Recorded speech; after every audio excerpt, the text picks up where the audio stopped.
Sebenarnya tadi yang dibilang sama Pak Bupati ya, kalau kita kodim kerja sendiri, Sulit. ya agak sulit lah. Dan Satgas terbaik itu cuma judulnya saja. Iya. Dan Satgas itu bukan Superman. Kita kerja sendiri nggak bisa, Mbak. Tuh. Super tim, semuanya terlibat, Mbak. Malam juga sampai jam 2 masih di lokasi beliau. Pak, ini gimana nih, Pak? Mari sama-sama membangun, mari membangun bersama-sama demi terwujudnya masyarakat Asahan sejahtera yang religius, maju, dan berkelanjutan.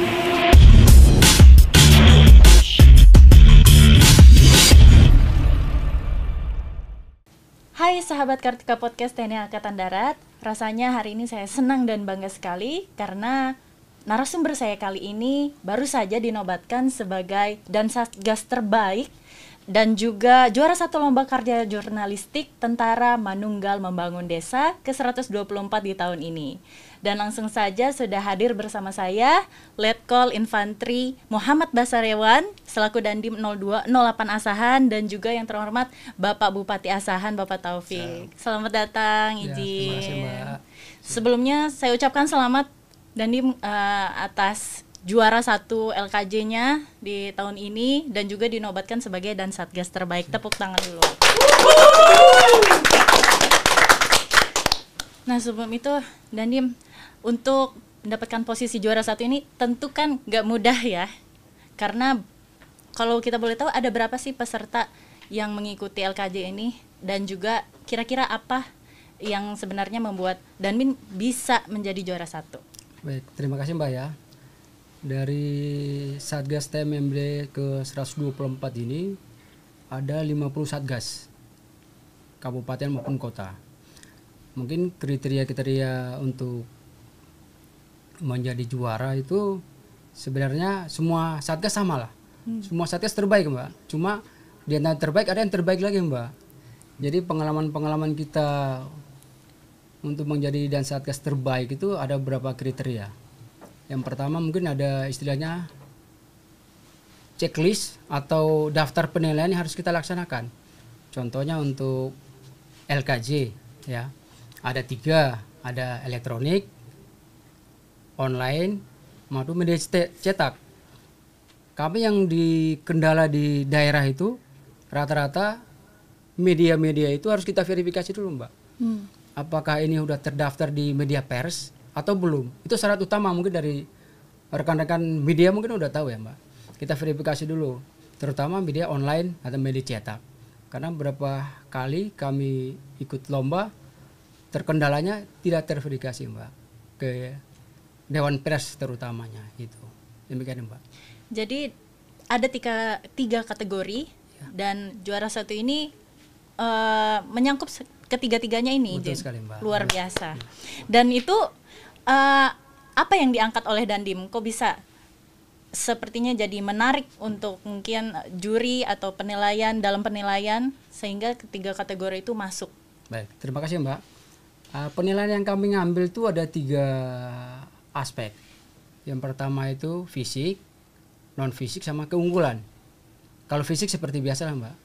Ada pengerjaan jalan. Kebetulan kami kemarin sama Pak Bupati diberikan kesempatan, oke, kita pembukaan jalan sekali ngocos jalan sepanjang 1263 meter di situ. Itu yang fisik.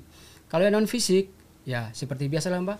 Ada penyuluhan kesehatan, bela negara, wawasan kebangsaan, mitigasi, narkoba, teroris, pendidikan, pertanian, perkebunan, peternakan, semua di situ. Yang lebih hebatnya lagi, ini yang merupakan program unggulan Bapak Kasat, terutama TNI Manunggal Air Bersih. Itu kita diberikan istilahnya setiap wilayah itu 5 sumur. Nah itu yang menjadi keunggulan kita. Yang kedua masalah RTLH, itu juga kita diberikan target. Oke, Pak Dandim bisa nggak 5? Oh bisa. Habis itu ada kegiatan tambahan lagi, mungkin kegiatan bersatu dengan alam, yaitu pembersihan pasar, sungai. Habis itu ada penghijauan, penanaman pohon keras sebanyak 1000 Kita dikasih target 200 tapi kita over jadi 1000. 1000 dari 200. Dari Overnya 200 dari 1000 itu 800. yang mereka keunggulan kita. Yang terakhir mungkin ada kegiatan stunting lah. Di sini kita memang diperintahkan 100, tapi sama Pak Bupati, "Oh, Pak Dandim, bisa Kak 100 jadi 200?" "Bisa, Pak." "Oke lah, kita tambahin lagi." Dari bantuan Pak Bupati juga kita jadi 100 jadi 200. Itulah yang menjadi over prestasi yang kita laksanakan di TMMD itu. Demikian, Pak. Jadi diminta 100, bikin 200, diminta 200, Betul. bikin 1000. Betul. Itu tipsnya menjadi juara 1. Jadi ke depan nanti lomba itu semua Siap. saingannya lebihkan aja lebihkan Siap. gitu. Harus ada Iya. overnya. Iya. Kalau standar-standar itu istilahnya datar-datar ya. Sudahlah, datar-datar aja. Ada peningkatan lah, Mbak. Ya, Siap. di situlah kita curinya, Mbak. Orang 200, kita 300. Orang 300, kita 1000. Itulah keunggulannya kita. Luar biasa ya Jin dan Dim. Kemudian kalau saya mau bertanya ke Bapak Bupati, Dim, bagaimana perasaan dan tanggapan Bapak Bupati karena wilayah Bapak ini Asahan di Sumatera Utara ya Pak ya, bisa dapat juara 1 dan juga dan satgasnya menjadi yang terbaik. Ya, saya atas nama pemerintah Kabupaten Asahan dan masyarakat cukup senang, bangga kiranya Asahan itu bisa menjadi juara 1 kegiatan TBMD ini. Karena memang kegiatan TBMD ini sangat menguntungkan bagi kita dan sangat-sangat benar bermanfaat bagi masyarakat. Sebagaimana disampaikan oleh Pak Dandim tadi, ada kegiatan fisik dan non fisik. Termasuk salah satu dari kegiatan itu saya tambahkan juga untuk merenovasi rumah ibadah, merenovasi rumah ibadah dan pembangunan jalan. Jadi saya tambahkan sedikit, kegiatan yang dilaksanakan oleh Pak Dandim ini melalui TMMD ini, salah satu tadi contohnya seperti pembangunan jalan. Jadi jalan kita ini ada lebih kurang itu hampir 4-5 km. Daerahnya itu cukup strategis, berbatasan sama kabupaten kota tetangga dan juga berbatasan dengan Selat Malaka. Jadi topografinya itu memang membutuhkan kinerja yang lebih over, karena salah satu di situ daerahnya itu termasuk daerah gambut, sehingga untuk pekerjaannya kalau dikerjakan dengan pihak yang lain tentu kan memakan waktu yang lama. Dan juga kemudian yang kedua, dananya itu pasti lebih besar. Ini bisa dikerjakan dengan dana yang seefisien mungkin, tapi hasilnya maksimal dan benar dirasakan oleh manfaatnya oleh masyarakat. Kemudian yang kedua, dengan adanya dibangun jalan ini, salah satu kami unjuk kerjasama dengan Pak Dandim, juga dimonitor oleh Pak Dandrem, Pantai Timur, jalan itu menuju lokasi untuk pembukaan lahan baru untuk ketahanan pangan. Jadi kita memang sudah surplus, ada 1.200 hektar itu alih fungsi lahan dari sawit untuk mau dijadikan lahan pertanian sawah. Salah satu jalannya itu yang dibangun oleh TMMD ini melalui Pak Dandim. Jadi otomatis kami bersyukur jalan selesai, mudah-mudahan nanti lahan ini akan dibuka 1.200 hektar untuk pertanian sehingga Asahan itu menjadi surplus. Karena salah satu Asahan ditunjuk oleh pemerintah pusat itu di dalam rencana pembangunan nasional itu termasuk salah satu untuk ketahanan pangan. Untuk ketahanan pangan dan juga untuk bioekonomi yang memang lokasinya di situ terintegrasi semua. Termasuk juga ada produk unggulan kita itu untuk ketahanan kelapa yang lokasinya sama. Makanya itulah salah satu kami memutuskan lokasi itu dibangun di situ. Kemudian yang ketiga, dengan adanya dibangun sumur bor ini untuk air bersih, lokasi yang kami tunjuk itu namanya Desa Silobonto, Kecamatan Silalaut, Kabupaten Asahan. Masyarakat itu kekurangan air bersih. Karena daerah gambut itu lebih banyak airnya itu air dari air payau yang masuk abrasi dari air laut. Jadi makanya pada saat pekerjaan Pak Dandim beserta seluruh jajarannya itu untuk mengambil sumur air bersih itu, sumur bor itu biasanya kan kalau rata-rata itu normalnya itu 50 meter sampai 75, ini di atas sampai 150 meter ke bawah. Dalam sekali ya, meter. Jadi ada 5 otomatis masyarakat bersyukur bisa menggunakan air bersih, sehingga kita harapkan masyarakat kita itu jadi masyarakat yang sehat. Itulah produk-produk unggulan yang dibangun oleh Pak Dandim, termasuk kita menyahuti program rencana pembangunan jangka menengah nasional. Nah, kira-kira Pak Bupati maupun Bapak Dandim, yang menentukan wilayah di Asahan ini, bisa kita bangun nih untuk keberhasilan warganya tersendiri di wilayah tersebut, untuk kemajuannya juga di kedepan di kemudian hari itu seperti apa kriteria yang ditentukan? Ya kalau kriteria yang kita tentukan, yang pertama itu bagaimana meningkatkan pendapatan ekonomi masyarakat. Karena salah satu dengan adanya infrastruktur yang baik, tentunya kan ini akan meningkatkan perekonomian masyarakat dari segi produksi pertanian bisa keluar masuk dengan biaya kos yang rendah. Kalau selama ini jalannya rusak, tentu kan akan menambah biaya kos itu untuk angkutan transportasi. Apalagi ada pihak-pihak ketiga yang mengurangi harga, sehingga pada akhirnya masyarakat itu kan harga menjadi rendah. Jadi kalau jalannya bagus, harga bisa stabil. Contoh, misalnya gabah sekarang. Gabah itu sudah ditetapkan kan oleh pemerintah pusat yang dimonitor oleh jajaran TNI itu 6.500. Kalau kemarin jalannya rusak, gabah itu sampai 5.000. Sekarang mau tidak mau, jalan sudah bagus, harga harus bisa stabil jadi 6.500. Otomatis kan masyarakat senang menerima manfaat ini. Jadi kami juga berharap ya ini bisa berkelanjutan ke depan supaya ini tuntas sampai dengan jalan yang kami sampaikan tadi 4 atau 5 kilometer. Baik, tadi kan Bupati sempat sampaikan dengan dana yang ada seefisiensi mungkin digunakan untuk membangun desa yang banyaklah permasalahannya itu kan. Nah, terkhusus alokasi dana, apakah ada dana tersendiri atau tambahan mungkin dari pihak yang berkolaborasi atau dari Bupati sendiri, Jin? Ya, kita sudah alokasikan dana melalui APBD kemarin itu lebih kurang itu hampir 3 miliar. Tapi dilihat dari program kerjaannya, di satu sisi kalau kita nilai kerjasama TNI Manunggal membangun desa ini kan terlibat partisipasi masyarakat. Kalau dihitung dari tenaga mereka membantu kerjasama dengan TNI ini, otomatis satu hari aja itu mereka seyogianya kan sudah mendapat satu hari itu pekerjaan itu kalau bekerja di luar itu sudah 50.000. Dikali dengan berapa jumlah masyarakat ikut membantu bersama TNI ini, otomatis ya nilainya kan pasti kalau dihitung dengan nominal lebih dari selama sebulan itu mungkin lebih hampir 100 atau 200 juta. Karena ada juga partisipasi masyarakat pembangunan, contoh misalnya renovasi musola, kekurangan keramik, masyarakat ada yang membantu biar ini tuntas selesai, Pak.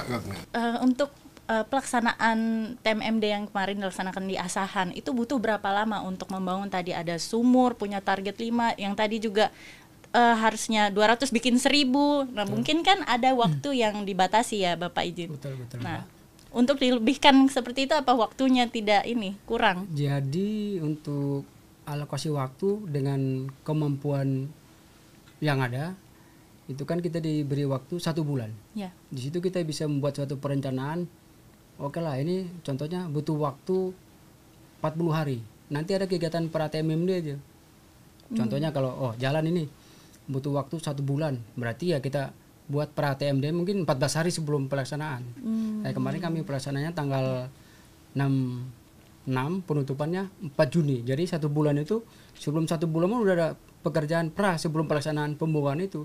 Jadi itu yang membantu kita. Contohnya sebelum pelaksanaan ada pembersihan saluran-saluran yang rusak, sungai maupun jembatan yang rusak harus kita bongkar dulu, Pak. Jadi itu kegiatan dasar sebelum pelaksanaan TMMD itu udah penyiapan dari situ, Pak. Jadi 14 hari itu udah begitu pembukaan ya kita udah langsung main yang 1.260 meter itu udah kita bisa eksekusi lah itu. Jadi ada waktu sebelum pelaksanaan TMMD kita ada pra TMMD duluan. Itu yang memungkinkan, Mbak. Itu. Dari tadi kan ada jalan, karena kan nggak cuma jalan ya, Bapak, yang dikerjakan ada sumur. Tadi sumur sebanyak 5. Terus apalagi yang melatar belakangi wilayah tersebut terpilih untuk menjadi lokasi TMMD? Baik, Mbak ya. Untuk lokasi TMMD itu sebelumnya istilahnya kita dari bawah lah.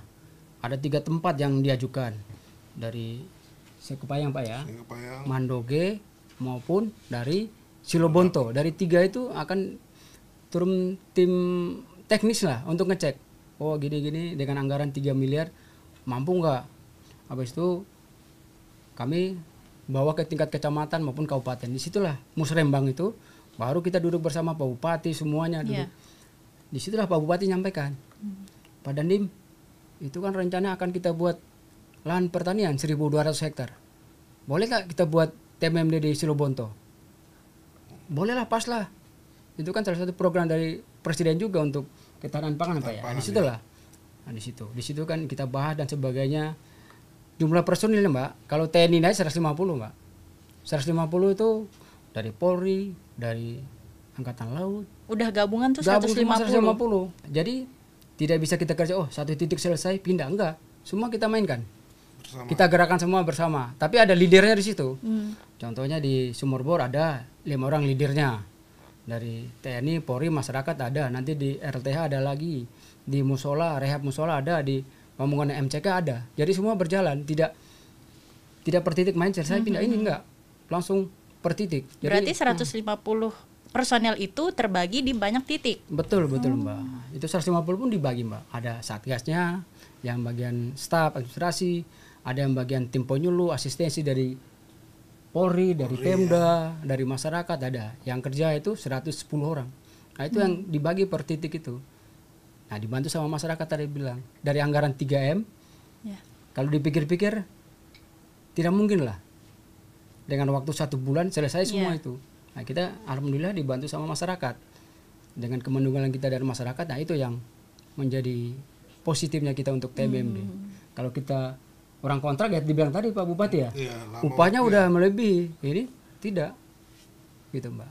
Baik, nah kalau dari pandangan Bapak Bupati sendiri, apa yang membuat Bapak akhirnya setuju ya wilayah ini aja yang dibangun, kenapa tidak wilayah yang lain mungkin gitu? Sebagaimana disampaikan oleh Pak Dandim, dimulai dari perencanaan, dari bawah sampai kecamatan sampai kabupaten. Kemudian kita menyusun program itu, kita sesuaikan dengan program kabupaten. Karena kan di kabupaten ada namanya rencana pembangunan jangka menengah daerah selama 5 tahun, ada yang dilaksanakan setiap tahunnya. Kebetulan pada saat ini masuk TMMD, kita menyesuaikan dengan program yang mau kita laksanakan pada tahun ini. Jadi sinergi dia, matching dia. Jadi pas saya lah gitu. Pas gitu, nyambung dia gitu. Jadi kita ya hitung waktu, Pak Dandi menyampaikan paparan kerjanya mulai di pra-TMMD, pelaksanaan nanti 1 bulan gitu. Ya saya pun sempat juga berpikir bingung ya ini selesai nggak? Ternyata pada saat mulai pembagian tugas, Pak Dandi membagi tugas, memanage dengan anggota semua. Setiap pekerjaan itu ada koordinatornya. Saya salut juga. Wah, ini masing-masing bisa bekerja bersamaan, memanage anggota, membagi anggota, kemudian merencanakan bagaimana pembagian alokasi logistik, ya kan, begitu juga bagaimana memonitoringnya. Kemudian setiap seminggu sekali kami koordinasi sama Pak Dandim. Gimana Pak Dandim? Wah, ini selesai, ini apa yang perlu lagi? Nah, jadi kami tetap sinergi, kolaborasi, koordinasi, sehingga pada akhirnya sebenarnya sampai dengan 1 bulan itu nggak sampai 1 bulan dah selesai gitu. Gitu. Jadi kita tinggal finishing aja. Mana yang kurang kita bersihkan gitu. Tinggal ngecek lagi mana lagi. Mantap lah Pak. Luar biasa. 1 bulan loh Pak. Iya. Kalau bangun rumah rasanya 1 bulan tuh kurang gitu. Kurang. Ini bangun desa. Ini bangun desa. Dengan banyak titik-titik permasalahannya. Ditambah dengan personil yang ya seadanya dapat segitu. Terbatasnya. Tuh. Nah, tentu itu yang menjadi mungkin ada tantangan, ada hambatan, tapi tetap bisa dilakukan dan malah jadi dinobatkan sebagai dan satgas terbaik, lomba LKJ terbaik. Itu bagaimana izin? Jadi gini Mbak, ya memang kan lokasi kita topografi itu saya sampaikan itu di daerah Pantai Timur itu berbatasan langsung sama Selat Malaka. Jadi makanya topografinya itu kan sangat sulit sebenarnya. Tapi walaupun ini menjadi satu hambatan, tapi kita buat itu, saya diterdorong sama Pak Dandim, ini Pak Bupati, walaupun banyak hambatan, jadikan ini satu peluang katanya. Peluangnya gimana Pak Dandim? Ya, kita susun kekuatan katanya. Langsung taktik strategi TNI dikerahkan. Makanya saya pun banyak belajar juga Bapak Dandim ini. Jadi hambatan tuh kita jadikan satu peluang, susun kekuatan, kerjakan. Nah, jadi ternyata realisasinya benar juga gitu. Saya sebagai bupati, saya orang birokrat dari pegawai terendahan menjadi bupati. Banyak belajar juga sama Pak Dandim nih. Saling kan sinergitas, Ya, benar. Sinergi. Matching lah. Tuh, matching. Terus apa aja nih sinergitas yang dilakukan dari pihak Kodim maupun pemerintahan? Mungkin dari Dan Satgas bisa dijelaskan. Terima kasih ya. Sebenarnya tadi yang dibilang sama Pak Bupati ya, kalau kita Kodim kerja sendiri Sulit. ya agak sulit lah. Karena saya sama beliau malam juga sampai jam 2 masih di lokasi beliau. Pak ini gimana nih Pak? Tetap mainkan terus. Pokoknya jangan berhenti. Serangan momennya jangan berhenti. Ya. Makanya sebelum sebulan udah selesai. Betul, udah selesai. Jadi waktu kunjungan WhatsApp itu dari Panglima Bakti TNI, Pak Dandim bisa nggak dikunjungi sama Pak Kasat? Oh bisa sekali Pak. Saya laporan ke Pak Bupati. Pak rencananya penutupan Kasat. Oh jangan takut Pak Dandim. Tetap kita dukung. Mainkan katanya. Main terus. Ayo. Kayak kalau kita siap Pak. Iya. Kan Pak Bupati kan pakai baju ini kan sama dengan tentara Pak. Oh iya. Makanya kemarin penutupan di Asahan didampingi Bapak Bupati. Betul sekali Mbak. Itulah yang menjadi sinergi kita lah. Bukan kita aja Pak. Iya. Pemda, masyarakat pun mendukung. Tokoh masyarakat di situ, tokoh agama yang paling terkenal di Asahan itu Tuan Susilo. Silo Laut ketiga. Nah itu yang pendirinya wilayah situ, wilayah mereka sangat mendukung. Nah kita menggalang lah beliau. Pak Syekh gimana Pak? Oke lah nanti saya ceramah di masjid, masyarakat bantu Pak Dandim sama Pak Bupati. Oh terima kasih, alhamdulillah kami bilang kan. Kalau tambah bantuan daripada masyarakat tidak bisa Mbak. Dengan lokasinya begitu bukan satu tempat ya, terpencar Mbak. Betul. Terpencar semuanya. Itu yang menjadi sinergitas integratif kita, TNI, Polri, Pemda, komponen masyarakat lainnya mendukung, pemuda dan sebagainya mendukung kita, Mbak. Betul. Nah setelah TMMD ini selesai dilaksanakan, bagaimana respon masyarakat? Atau masyarakat sudah dikasih tahu kalau Dandimnya ternyata juara ini, juara LKJ, terus juga jadi Dan Satgas terbaik. Nah, bagaimana itu respon masyarakat setelah itu? Respon masyarakat sekarang ini mereka itu cukup bangga ya. Kemudian mereka berharap menyampaikan sama Pak Dandim, Pak Dandim kalau bisa tahun depan buat lagi lah kegiatan seperti ini gitu. Dengan Dandim yang sama. Dengan Dandim yang sama. Cuma kalau memang Pak Dandim lama-lama di sana kapan penjenjangan Jadi artinya walaupun siapapun Dandimnya, kita berharap ini program ini bisa berkelanjutan gitu. Amin. Bisa berkelanjutan karena memang benar-benar dirasakan manfaatnya oleh masyarakat gitu. Kita pun juga nanti insya Allah tuh mudah-mudahan tahun depan itu pemerintah karena melihat kinerja ini bagus ya kan, baik dari efisiensi, efektivitasnya, kita juga akan mengalokasikan tahun depan itu untuk karya bakti. Supaya ini berkelanjutan, ada tindak lanjutnya gitu. Nah, supaya memang benar-benar tuntas pembangunan itu, jalan itu yang kurang, kemudian kita juga akan tambah juga untuk sarana prasarana air bersih, termasuk juga untuk kegiatan-kegiatan sosial penyuluhan. Salah satu contoh yang disampaikan oleh Pak Dandim ya, berkaitan stunting. Karena kan kita salah satu program itu kan program nasional, menyongsong Indonesia Emas 2045. Jadi kan harus kita mulai dari sekarang.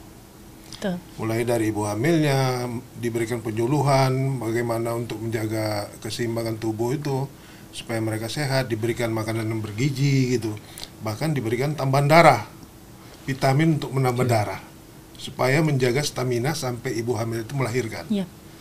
Kemudian juga bagaimana menjaga anak itu setelah lahir, Pak Dandim juga mengecek beberapa posyandu untuk menjaga keseimbangan anak itu mulai usia 0 bulan sampai 58 bulan.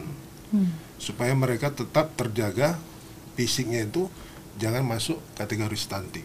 Nah, jadi hingga dengan program nasional lagi sekarang kan Pak Dandim juga ada membuka dapur makan bergizi gratis. Jadi di usia 5 tahun anak PAUD TK itu baru dilanjutkan dengan pemberian makan bergizi gratis gitu. Jadi berkesinambungan. Jadi ya mudah-mudahan nanti ke depan itu program ini bisa jalan, termasuk mungkin ada standar SOP-nya dari TNI ini supaya ini bisa lebih berkembang lagi. Karena memang benar-benar praktis ya kan, cepat pelaksanaannya dan memang nyata gitu. Nah, itu yang kita harapkan. Jadi ya saya juga atas nama pemerintah Kabupaten Asahan ya mengucapkan terima kasih pada Pak Kasat, kemudian Pangdam 1 Bukit Barisan, Pak Danrem 022 Pantai Timur, dan jajaran Pak Dandim. Jadi jelas nampak. Disitulah bisa dilihat oleh masyarakat kemanunggalan ABRI dengan masyarakat. Luar biasa. Jadi agar mencakup lebih luas lagi pembenahannya untuk membangun desa. Menjadi asahan yang maju gitu. Maju. Betul. Jadi kalau sudah maju desanya, ini kan sudah dibangun. Baru nanti yang mengelola itu ada produksi pertanian itulah yang dibentuk oleh Bapak Presiden Koperasi Merah Putih. Nah, mereka lah nanti mengembangkan desa itu dari segi perekonomian. Jadi makanya harus dipersiapkan dari sekarang melalui kegiatan-kegiatan seperti TMMD gitu. Baik. Nah, kalau ngomong-ngomong, kalau boleh tanya, di asahan itu rata-rata pekerjaannya apa Pak? Apa berkebun atau bertani lebih dominannya? Jadi ada 3 ya Pak ya. Kalau dilihat dari jumlah tenaga kerja, pertama itu memang di bidang jasa ya. Jasa itu ya seperti kami ya, pegawai PNS itu yang pertama. Kemudian yang kedua itu paling banyak tenaga kerja itu di sektor pertanian. Oh, betul. Karena luas lahan kita sana itu dari 3.762 km persegi itu rata-rata dikelilingi oleh perkebunan. Jadi makanya banyak petani sana. Perkebunan apa Banyak Pak Bupati di sana itu? Perkebunan swasta, Banyaknya. BUMN dan juga masyarakat gitu. Mungkin seperti sawit kah yang banyak atau Sawit. Sawit. Jadi ya, kebetulan ya ditunjuk oleh program nasional itu Kabupaten Asahan itu di dalam peraturan Presiden ya nomor 12 tahun 2025 tentang rencana pembangunan jangka menengah nasional. Asahan itu diunjuk salah satu untuk mempertahankan komoditas, pertama sawit, yang kedua kelapa, yang ketiga karet. Baru program yang kedua lagi itu adalah termasuk ketahanan pangan. Itulah sektor yang dibangun oleh TMMD ini. Yang ketiga menyangkut masalah blue economy, bagaimana memanfaatkan sumber daya kelautan itu untuk peningkatan pendapatan masyarakat. Nah, lokasinya itu dekat juga lah dengan batas yang saya sampaikan tadi, Selat Malaka, karena itu kan laut semua. Iya. Nah, jadi terintegrasi di situ. Jadi makanya ke depan ini harus kita lanjutkan biar tuntas deh. Amin. Semoga terlaksana tahun Amin. depan dan tahun-tahun selanjutnya makin maju.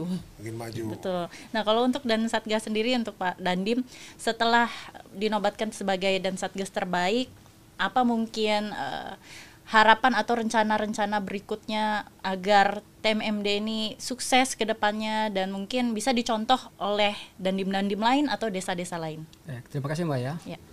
Sebenarnya Dan Satgas terbaik itu cuma judulnya saja. Ya. Dan Satgas itu bukan Superman. Kita kerja sendiri nggak bisa Mbak. Tuh. Super team, semuanya terlibat Mbak. Ya, cuma kita sebagai Dan Satgas yang manajerial saja Mbak. Personil, masyarakat dan sebagainya.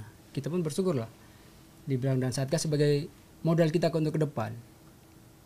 Ya, kita pun sampaikan ke rekan-rekan prajurit, ke masyarakat. Itu sebagai amanah yang harus kita laksanakan. Kita nggak boleh sombong dan sebagainya. Ke depannya gimana? Harus kita tetap mempertahankan. Ya. Apa? Kebetulan saya Mbak Kodim 3 wilayah Mbak. Oh iya. Asahan, Batubara, Tanjung Balai Pak. Jadi tiap tahun tuh ada TMMD nih ya. Hari ini, tahun ini Asahan, besok Batubara, ke depan lagi Tanjung Balai. Itu aja tiap tahun ada. Jadi ya berdasarkan pengalaman kita itu, nah itu yang bisa kita ngambil. Berarti tahun depan ya? Yang terbaik Asahan. Itu yang kenapa? Walaupun TMMD Asahan, tetap wali kota Tanjung Balai, Pak Dandim, apa bisa kita bantu Pak? Saya bilang udah aman Pak, udah Bupati Asahan udah mumpuni, udah top tier itu dan sebagainya. Nah itulah. Udah tapi dikasih taktik-taktik soalnya. Taktik trik udah dikasih sama Pak Bupati semua itu. Nah, itulah kita bersyukur lah ya. Ya. Nah, itu Pak Bupati ya sangat mendukung lah. Kalau kita tidak kolaborasi sama Pemda nggak bisa kita ya berjalan sendiri. Bayangkan jam 1 malam masih di lapangan sama Pak Dandi ngobrol. Contohnya Pak Bupati udah ada, otomatis stafnya ada lah. Ya. Staf saya ada, staf itu ada. Apa yang perlu kita bahas? Ini Pak, ini harus kita percepat ini Pak. Itu. Kita pun ya bersyukurlah. Panglima kita langsung turun ke lapangan juga, dan rem panglima para staf turun ke lapangan ngecek. Oh ini Pak Dandim ini udah sesuai RAP, siap sudah. Kayaknya nggak cocok ini. Lantenisasi di keramik ya Pak Bupati ya. Keramik. Oh, siap. Jam 10 malam keramik kita tuh. 3 hari sebelum kunjungan Kasat. Dari 5 rumah itu harus Nah di ini keramik Bapak gitu. Kasat mungkin nonton ini nanti. Ya, itulah kami mau terima kasih ke Bapak ya. Iya. Bapak Kasat datang ke kami itu motivasi buat kami itu. Langsung keramik. Jadi kalau Keramik Bapak ke sisi. Kasat gak datang, tanah aja. Tetap keramik. Oh, tetap keramik. Oh iya iya. Karena yang kunjungan Pangdam.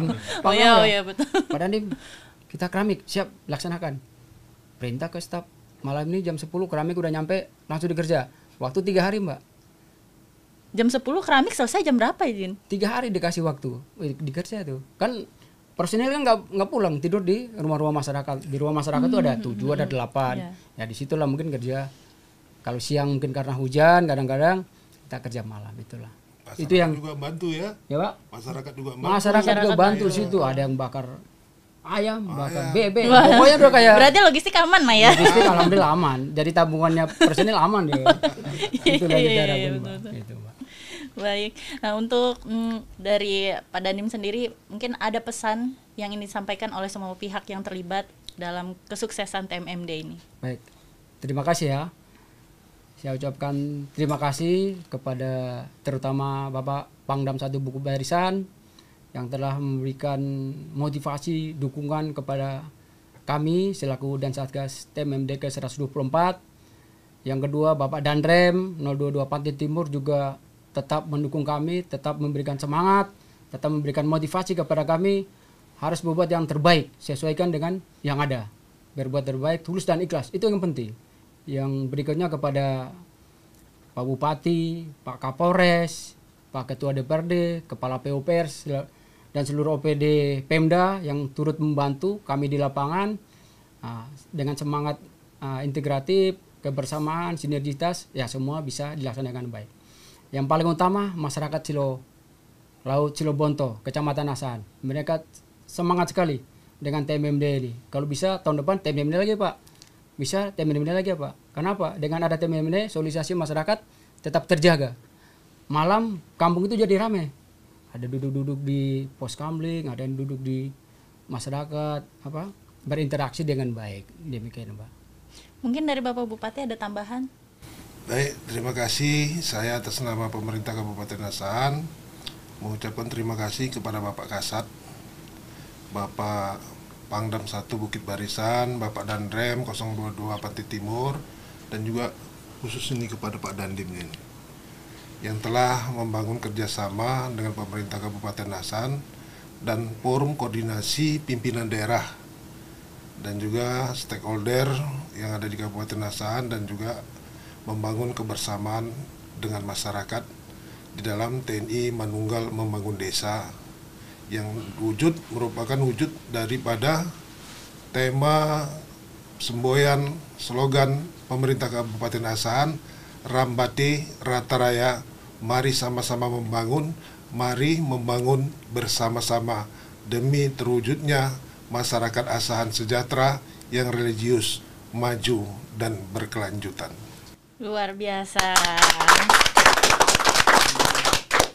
Baik, terima kasih banyak Bapak Bupati dan juga Pak Dandim 0208 Asahan yang sudah berkenan untuk memberikan manfaat inspirasi di sini bersama juga sahabat Kartika Podcast, dan semoga harapan-harapan yang tadi disampaikan juga terwujud ke depannya. Amin.